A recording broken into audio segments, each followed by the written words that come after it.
Live Vinesh अपने दर्शकों के लिए हर रविवार को ला रहा है दुनिया भर की टॉप 5 खबरें। वो खबरें जो बीते हफ्ते देश दुनिया की बड़ी सुर्खियां बनी। तो आइए डालते हैं एक नजर उन टॉप 5 बड़ी खबरों पर जो बीते हफ्ते दुनिया भर में हेडलाइंस बनी।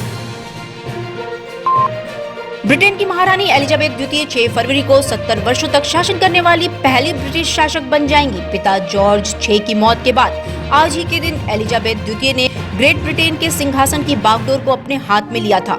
एलिजाबेथ द्वितीय का कार्यकाल इतना लंबा रहा कि उनके अधीन द्वितीय विश्व युद्ध के नायक कहे जाने वाले प्रधानमंत्री विंस्टन चर्चिल से लेकर आयरन लेडी कही जाने वाली मार्गरेट थैचर और हाल ही के दिनों में टोनी ब्लेयर तथा वर्तमान में बोरिस जॉनसन प्रधानमंत्री के रूप में कार्य कर रहे हैं। महारानी एलिजाबेथ द्वितीय के सिंहासन पर बैठने के 70 वर्ष पूरे होने के अवसर पर ब्रिटेन में सैन्य परेड, जश्न समारोह और प्लेटिनम जुबली के लिए नई मिठाई बनाने संबंधी एक प्रतियोगिता का आयोजन किया जा रहा है। इस सप्ताह महारानी के सम्मान में एक अतिरिक्त दिन का सार्वजनिक अवकाश दिया जाएगा। ये भी बता दें कि 95 साल की हो चुकी महारानी का ये शासनकाल इतना लंबा है कि उनके पीछे 4 प्रधानमंत्रियों में से 3 की उम्र उनके शासनकाल से भी कम है।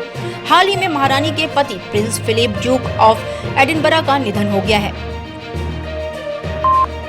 प्रधानमंत्री नरेंद्र मोदी की लोकप्रियता सोशल मीडिया पर लगातार बढ़ती ही चली जा रही है। नरेंद्र मोदी के प्रशंसकों में लगातार तेजी से बढ़ोतरी होने से वो कई बड़े रिकॉर्ड भी बना रहे हैं। न्यूज एजेंसी पीटीआई के मुताबिक प्रधानमंत्री नरेंद्र मोदी के YouTube चैनल के सब्सक्राइबर की संख्या 1 करोड़ से ज्यादा हो गई है। मोदी की सोशल मीडिया पर उल्लेखनीय उपस्थिति है और विभिन्न सोशल मीडिया मंचों पर बड़े पैमाने पर लोग उनको फॉलो करते हैं। अमेरिकी राष्ट्रपति जो बाइडेन के YouTube पर जहां 7 लाख से ज्यादा फॉलोवर है, वहीं ब्राजील के राष्ट्रपति जैर बोल्सोनारो के 36 लाख से ज्यादा, तो मैक्सिको के राष्ट्रपति एंड्रेस मैनुअल लोपेज ओब्रेडोर के 30 लाख से ज्यादा, तो वहीं इंडोनेशिया के राष्ट्रपति जोको विदोदो के 28 लाख से भी ज्यादा और व्हाइट हाउस के 19 लाख फॉलोअर हैं। राष्ट्रीय नेताओं में कांग्रेस के पूर्व अध्यक्ष राहुल गांधी के YouTube पर 5 लाख से ज्यादा फॉलोअर हैं, जबकि शशि थरूर के 4 लाख से ज्यादा सब्सक्राइबर हैं। जम्मू कश्मीर के गुलमर्ग के स्की रिजॉर्ट में इग्लू रेस्टोरेंट का निर्माण किया गया है। ये दुनिया का सबसे ऊंचा और सबसे बड़ा इग्लू रेस्टोरेंट है। रेस्टोरेंट के मालिक वसीम शाह ने Guinness book of world records के लिए भी आवेदन किया है। उनका कहना है कि जल्द ही गिनीज बुक की टीम आकर उसका निरीक्षण करेगी। इसकी ऊंचाई 37.5 फीट और व्यास 44.5 फीट है। बर्फ से ढके गुलमर्ग में आजकल ये रेस्टोरेंट पर्यटकों के आकर्षण का केंद्र बना है। वसीम के मुताबिक इस रेस्टोरेंट को बनाने में कड़ी मेहनत करनी पड़ी है। 1700 लोगों ने दिन रात 2 शिफ्ट में काम करके इसे 64 दिनों में पूरा किया है। वसीम खुद स्नो आर्ट जानते हैं और उन्होंने अपनी देखरेख में इसे बनवाया है।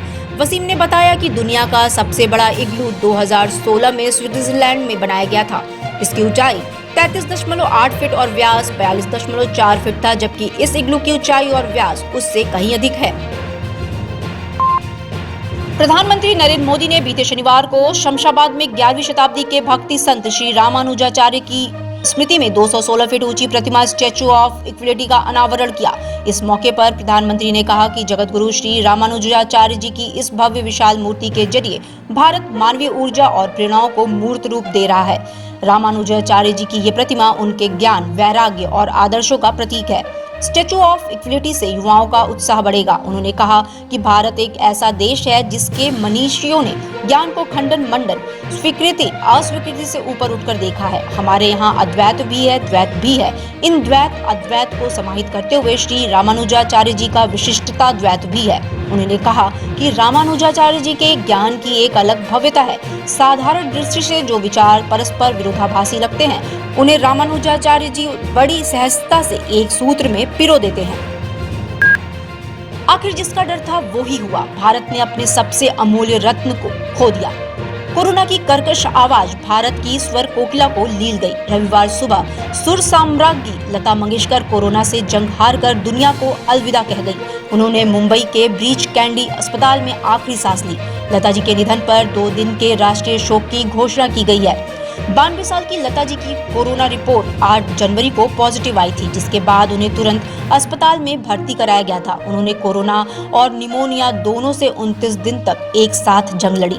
लंबे समय से लता ताई का इलाज कर रहे डॉक्टर प्रतीत समधानी की देखरेख में ही डॉक्टर्स की टीम उनका इलाज कर रही थी। डॉक्टर प्रतीत ने बताया कि मल्टी ऑर्गन फेल्योर उनकी मौत की वजह रही।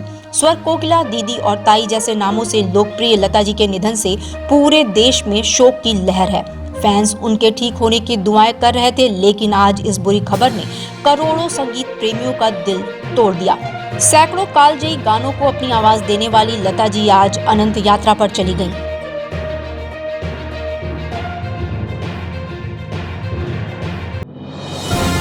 डिजिटल इंडिया का digital new platform live VNS पिछले 7 वर्षों से बनारस की सेवा में। पाइए बनारस के कोने कोने की खबर निष्पक्षता के साथ। लाइव वीएनएस से बनारस की ताज़ा तरीन खबरों के लिए प्ले स्टोर से डाउनलोड कीजिए लाइव वीएनएस ऐप या फॉलो कीजिए लाइव वीएनएस को सोशल मीडिया पर।